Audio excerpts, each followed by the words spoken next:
लेकिन कांग्रेस पार्टी की न्याय योजना है जिसके माध्यम से प्रत्येक व्यक्ति को साल में 72,000 रुपये मिलेंगे जो बीपीएल के अंदर रहते हैं।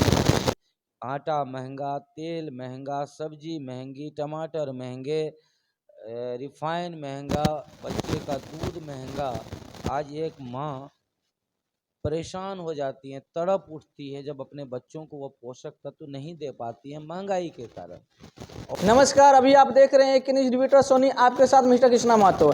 इस समय हमारे बीच पूर्णिया के जाने माने एसएम झा जी हैं जो समाज सेवी का भी काम करते हैं। इस समय वर्तमान में कांग्रेस से नेता जिला अध्यक्ष भी बने हैं और समय समय पर अपना जलवा दिखाते रहते हैं। एडवोकेट भी हैं, वकील का भी काम करते हैं। तो आज हम इनसे जानेंगे कि इन्होंने 3 दिन पहले कार्यक्रम रखे थे सेवा सदन कांग्रेस प्रशिक्षण केंद्र में। आखिर इन्होंने जो 3 दिन को कार्यक्रम रखे थे किस मकसद से रखे थे और क्यों रखे थे कार्यक्रम, इन्हीं पर आज हम चर्चा करने वाले हैं और जानने का प्रयास करेंगे कि किस कारण से इन्होंने कार्यक्रम रखे थे। सबसे पहले आपको हमारे प्रोग्राम में स्वागत है। आपके तमाम दर्शकों को एसएम झा का नमस्कार। देखिए, वर्तमान समय में देश के अंदर जो नफरतवादी विचारधारा भारतीय जनता पार्टी ने चला रखी है उसका प्रतिकार करना अत्यंत आवश्यक है।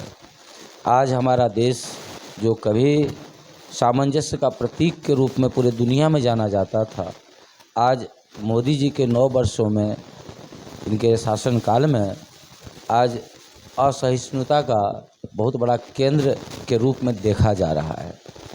देश में मोहब्बत की पैगाम देने के लिए, घर घर तक मोहब्बत की बात पहुंचाने के लिए कांग्रेस हमेशा से कटिबद्ध रही है। हम लोगों ने पूर्णिया जिला कांग्रेस कार्यालय गोकुल कृष्ण आश्रम सुभाष नगर में 3 दिवसीय प्रमंडल स्तरीय शिविर का आयोजन किया था। प्रशिक्षण शिविर का मुख्य उद्देश्य था कि एक डिसिप्लिन फोर्स बनाया जाए, लोगों को घर घर तक कांग्रेस के विचारधारा को पहुंचाया जाए। मोदी जी 2,000 रुपये महीने का 3 महीने पर 2,000 रुपये दे कर के किसानों को अपने आप को महान साबित करने की कोशिश करते हैं कि मैं आपको 6,000 साल का दे रहा हूं। लेकिन कांग्रेस पार्टी की न्याय योजना है जिसके माध्यम से प्रत्येक व्यक्ति को साल में 72,000 रुपये मिलेंगे जो बीपीएल के अंदर रहते हैं। इसे न्याय योजना का नाम दिया गया है जिसकी जानकारी हमारे बहुत सारे लोगों को नहीं है। उसके बाबत भी हम लोगों ने चर्चा की है कि घर घर तक यह जानकारी उपलब्ध कराया जाए, घर घर तक मोहब्बत का पैगाम भेजा जाए और हर गांव मोहल्ले में मोहब्बत की दुकान खोली जाए। जैसे आप बता रहे हैं कि किन लोगों को मिलेगा, जो भी आज मोदी जी जिसको कहते हैं कि हम 5 केजी अनाज देकर, मोदी जी अक्सर मजाक उड़ाते हुए देखे गए हैं कि मैं 5 केजी अनाज देता हूँ, 80 करोड़ आम आवाम को देता हूँ। तो हम लोग मजाक नहीं उड़ाएंगे, हम लोग अपने गरीब भाई बहनों को जो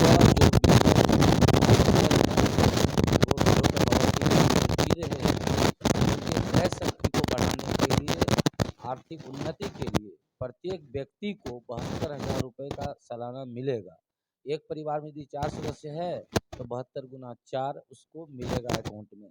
पैसा मिलेगा तो वो खर्च करेंगे तो खरीदारी बढ़ेगी, खरीदारी बढ़ेगी तो उत्पादन बढ़ेगा, उत्पादन बढ़ेगा तो इकोनॉमी रोटेट करने लगेगा।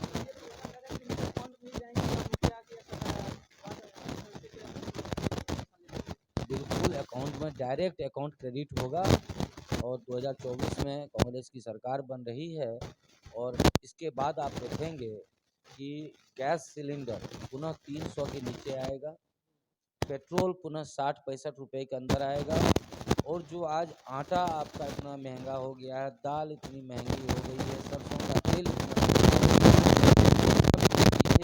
जी का कुप्रबंधन के साथ साथ मोदी जी के जो चेले चपाटे हैं उनके द्वारा किए जाने वाले जो घोटाले जिम्मेवार हैं उन सब पर रोक लगाया जाएगा और महंगाई पर त्वरित विराम लगाया जाएगा। आपने नारा भी लगाए थे पैदल यात्रा में, जिस तरह से आपने नारा लगाए थे मोदी तेरे शासन में आग लगी है राशन में, ये इसलिए लगाए थे। ये आज किसी भी गृहिणी से आप यदि पूछेंगे तो वह रो कर ही जवाब देगी। आटा महंगा, तेल महंगा, सब्जी महंगी, टमाटर महंगे, रिफाइन महंगा, बच्चे का दूध महंगा। आज एक माँ परेशान हो जाती है, तड़प उठती है जब अपने बच्चों को वो पोषक तत्व नहीं दे पाती है महंगाई के कारण। और जिस तरह से मोदी जी ने कहा था कि जब भी किसी महिला के आंख में धुआं जाता है तो मुझे अपनी माँ याद आ जाती है। मैं उज्ज्वला योजना के माध्यम से हर गरीब के आंख से धुआं निकालना चाहता हूँ लकड़ी का, लेकिन मोदी जी ने धुआं निकालने के जगह लोगों की आंखों में धुआं झोंक दिया है, धूल झोंक दिया है।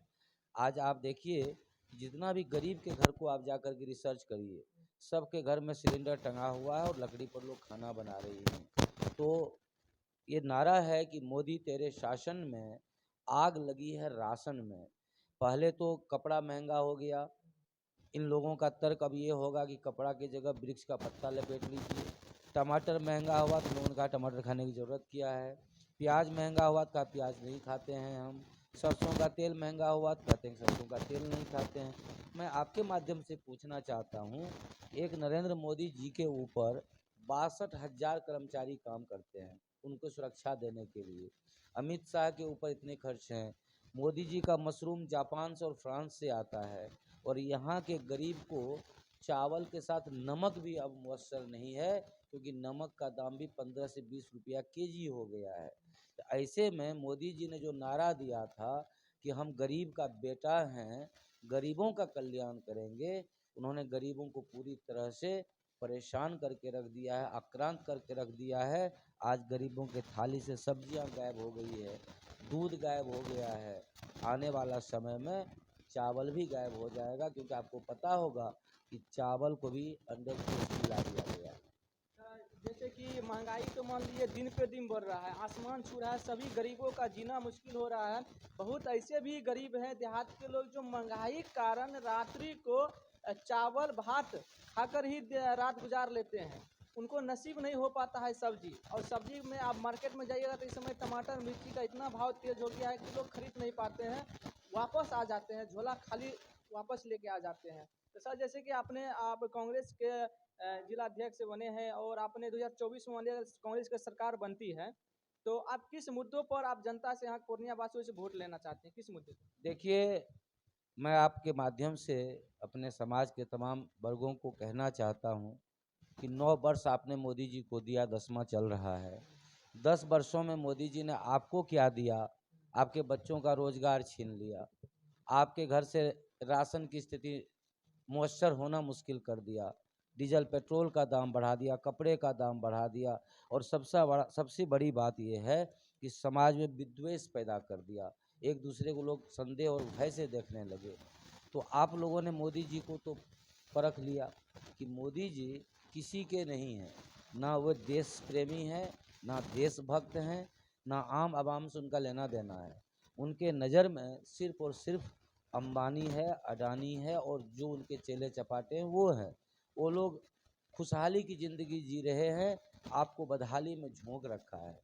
तो मुद्दे ये हैं कि महंगाई मुद्दा है, बेरोजगारी मुद्दा है, भुखमरी मुद्दा है, और सबसे बड़ा मुद्दा हम लोगों के पास है कि नफ़रत को हराइए, मोहब्बत को जिताइए। तो जैसे कि अभी हम बात कर रहे थे पूर्णिया के SM झा जी से, जो कांग्रेस के नेता भी हैं, जिला सदस्य भी बने हैं। तो जिस तरह से हमने आपस में बात की है, बाकी आप लोग को क्या राय विचार है कमेंट सेक्शन में ज़रूर बताइएगा। सर, जाते जाते एक सवाल और है आपसे, जैसे कि ये थोड़ा रफ सवाल है और अलग सवाल है। इस समय आप देख रहे होंगे सोशल मीडिया पर तेज़ी से वायरल हो रही है सीमा हैदर, सचिन ठाकुर, जो लड़की है पाकिस्तानी, लड़का है हिंदुस्तानी, PUBG खेलने के माध्यम से एक दूसरे को प्यार हुआ, और इस समय सीमा हैदर हिंदुस्तान में है। और इसके विषय में आप क्या कहना चाहते हैं? देखिए, भारतीय जनता पार्टी का जो टूल किट है, मुसलमान को टारगेट करना हो, तो आपने कोरोना काल में भी देखा कि मुसलमानों ने थूक फेंक दिया, थूक फेंक करके कोरोना फैलाना चाहता, कोरोना जिहाद। यदि मुसलमान किसी हिंदू लड़की से प्यार करके शादी कर लिया तो लव जिहाद। इन लोगों को सिर्फ मौका मिलना चाहिए। ये लोग वायरल, क्योंकि आपको पता होगा कि आज के दिन भारतीय जनता पार्टी का IT सेल कितनी खुराफात करने के लिए उसके काले कारनामे सबके सामने आ रहे हैं।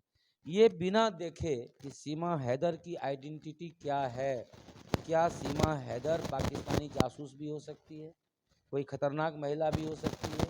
चूंकि सीमा हैदर एक मुसलमान है और उसको एक हिंदू से प्यार हो गया है, भारतीय जनता पार्टी उसके तरफ से खड़ा हो गई, बिना ये जाने कि उसके कारण देश के सुरक्षा पर खतरा भी हो सकता है, उसके कारण देश का सुरक्षा खतरे में आ सकता है, कोई भी बड़ी दुर्घटना हो सकती है। भारतीय जनता पार्टी और इसके आईटी सेल वाले सीमा हैदर करके इसको वायरल कर रहे हैं कि बहुत बड़ी जीत हो गई, एक पाकिस्तान की लड़की इंडिया आ गई। मैं पूछना चाहता हूं कि पाकिस्तान की जासूस भी तो हो सकती है वो, उसको किस रूप में आप लोग कवर दे रहे हैं, अंडर कवर दे रहे हैं? सर जैसे कि मान लिए इस समय सीमा हैदर जिस तरह से फर्जी डॉक्यूमेंट के साथ और 2 बॉर्डर क्रॉस करते हुए नेपाल का रास्ते हिंदुस्तान में चली आई, तो इसका जिम्मेदार कौन हो सकता है? जब एक लड़की 5वीं पास से बॉर्डर क्रॉस करके आ सकती है, तो क्या एक कोई आतंकवाद या चाहे बड़े बड़े जो होते हैं क्रिमिनल वो सब भी तो आ सकते हैं, इसका बॉर्डर का जिम्मेदार कौन हो सकता है? बहुत लाजिमी सवाल आपने पूछा है और आपने कुरेदा है।